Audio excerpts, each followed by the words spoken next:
All right, so I'm barring the engine over by hand, and the fan blade is not hitting the shroud that I can hear. I was worried about that because it was even with the old setup, we had like a 1/16 of an inch all the way around the fan from the shroud. So when we placed that new pulley in position there, we really needed to make sure it was centered. And I did my best on every measurement to get to the fabricator there to make sure it was perfectly centered in there.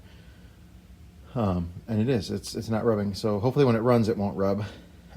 Maybe the fan blades will tweak a little bit with the pressure on them. If that is the case, I'm gonna have to remove the radiator again and just trim the shroud a little bit, like with a flat disc or something, just to, if it is, it's gonna be the tiniest amount. But just by barring it over, it's not doing it. So getting ready to put coolant back in this thing. The radiator is back in it. He needs to get a radiator comb run down it and clean on the bottom of it. Some of it's a little bit plugged up, but this radiator is starting to go to shit, especially on the inside. There were some areas that were kind of starting to fall apart. Not really here on the outside. But it's a huge, ginormous, oversized radiator. And hopefully this setup will work. I'm a little worried about the longevity of the pulley, the tensioner pulley that we put on there on the backside. It doesn't have a lot of tension on it, and it's made to turn a lot more RPM than what this is. So I think that we'll be okay. So I got a little bit less tension than probably normal serpentine belt would have. That's what that one was made for. And it's, I don't know, it'll be turning a lot less RPM than what it's designed to do with less tension. So I think it's gonna hold up, but it's not as heavy duty as some of the other parts that are on here. So that'll be the thing for him to keep an eye on. I'll have him kind of wiggle it each time before he starts it up, just to make sure the bearings aren't going out in it.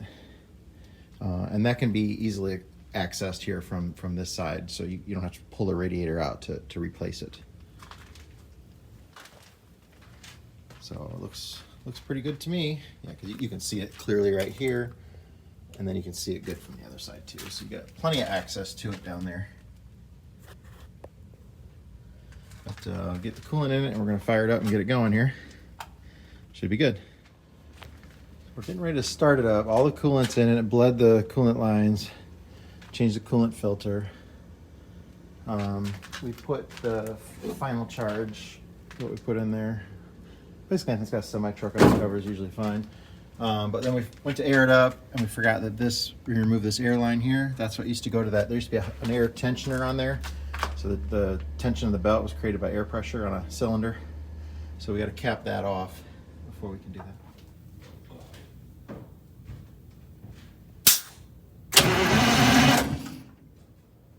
There we go. That was promising. Hey, his turbo has a leak. Huh? I said his turbo has a leak. What do you mean? There's an exhaust leak on the turbo, but it's on the after side of the turbo. But go ahead.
Poor Lenny, he's getting snowed on again.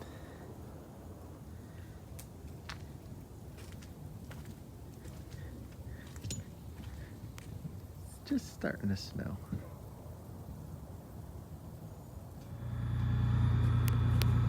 This radiator could use a comb on it, but most of those are straight. They're just a little, from far away it looks bad, but there's still a few areas that are got some dings on it. I didn't do that. I never once touched the front of that radiator. But you can see some, you could definitely use a comb just to straighten all that stuff out. We're getting ready to take it for a test drive. He's got the Webasto going on it, so it should fire up nice this morning. It's only in the 20s outside. It's probably in the 40s here in the barn. There's no heat, but the concrete thermal mass is pretty warm. So we should be good to go. Fire it up here, take it for a test drive. And if everything goes well, I'll be hitting the road this morning, heading to Ohio.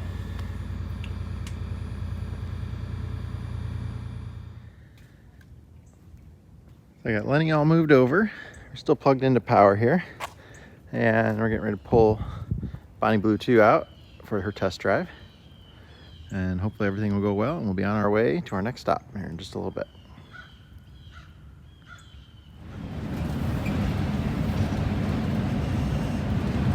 We just headed out for about a 20-mile drive on the interstate. Did real good.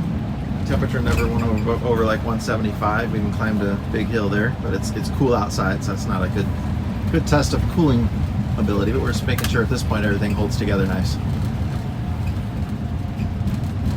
It's a nice ride in the Eagle. Very smooth.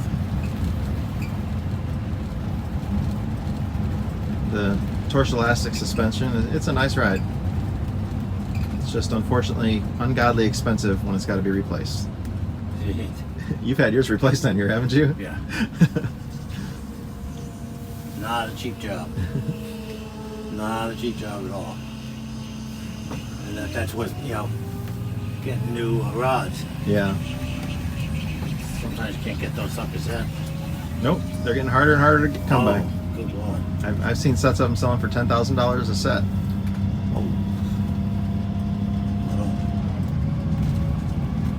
Some people put airbags on these things. Yeah, I just did that this summer for somebody because it was only $1,000 to put airbags on it. Really? Yeah. On one corner, he had one that was bad. And how'd that work out? Good. Really? His body was rubbing, his tires were rubbing the body because it was so bad. Oh. So we needed to. It had to be done. Yeah.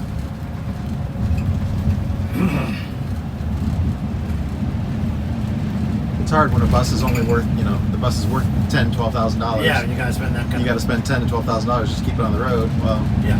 choose the easier way. Well, some people, I like the idea of the airbags in the sense where you can level it with the Yeah. airbags. On the 04 I had, I put in 4 air things Yep. where I could, and I cut the airbag lines to each Yeah, when you side, can independently control them like that, you can level all 4 corners. and I could level the bus that way.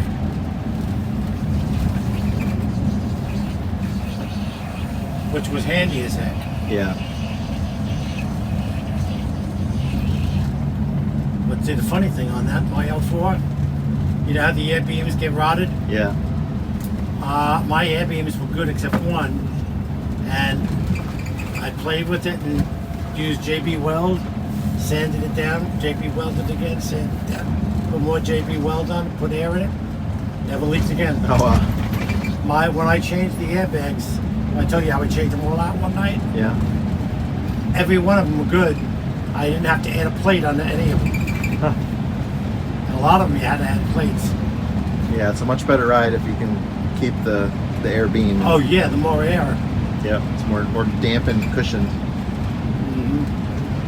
Oh, she rode well. She was an old bus, but she rode well. Better than the MCIs. This is a nasty bump coming up here where they got these steel plates across the road. Oh yeah, I see this one. I hit that about 45 or whatever the speed limit was the other day, and I was like, dang. Yeah, front end.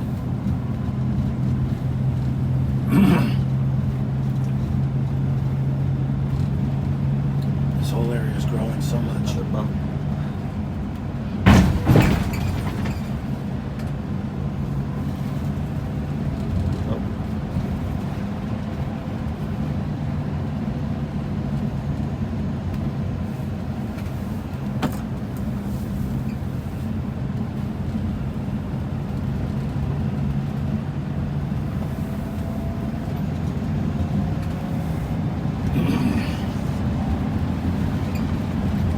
longer, but I figured it'd be faster.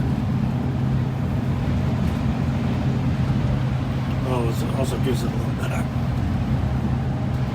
testing. Yeah, well, we got some miles on it, got it out on the highway. It's nice to see it climb those hills.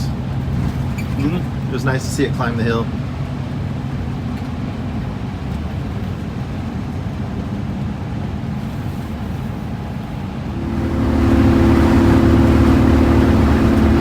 Heading north on I-65 back through Kentucky.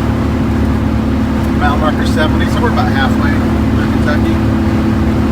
We'll be getting off at Elizabethtown, taking the Bluegrass Parkway. We're heading back to Wheelersburg, Ohio. We'll be there for a few days.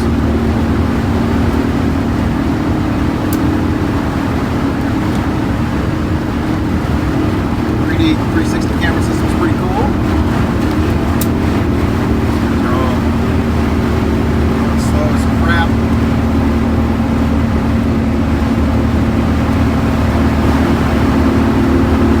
Left-hand letting.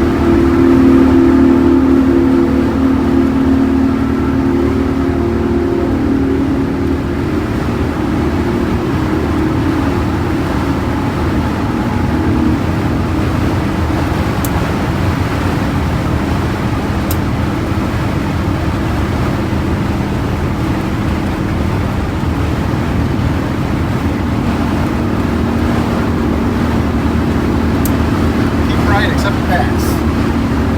That's what I tried to do. Apparently not this guy.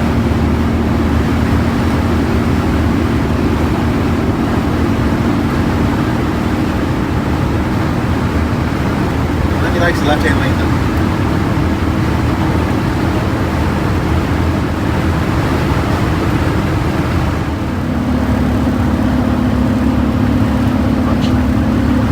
Look at all those icicles.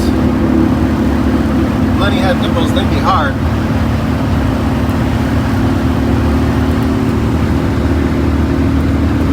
Crack yourself up? I do. It's cold out.